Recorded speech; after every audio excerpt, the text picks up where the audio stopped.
हम ना अपने घर में भी हक बात नहीं कहते, मुझे कह लेने दो।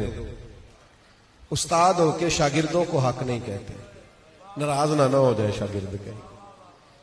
इल्ला माशाअल्लाह बहुत सारे पीरों को पता है हक क्या है, पर मुरीदों के बीच कहते हम और लोगों को है सियासत करते हैं, पर यहां हर बंदा सियासत कर रहा है अपना हल्का बचाने की।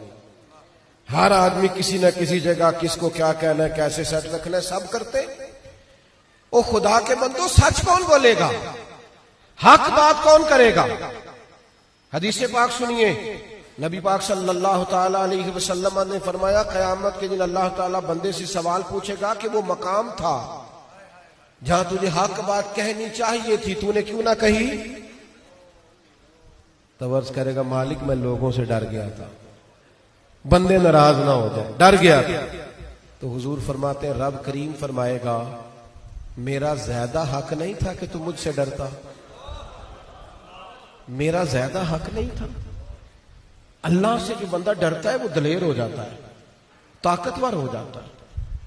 वला यखाफूना लौमत लाइम ज़ालिका फज़लुल्लाह यूतीही मन यशा, वो फिर किसी मलामत करने वाले की परवाह नहीं करते।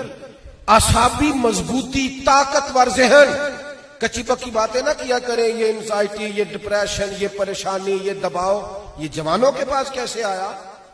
मोमिन और टेंशन, मोमिन और डिप्रेशन, ला खौफुन अलैहिम वला हुम यहज़नून।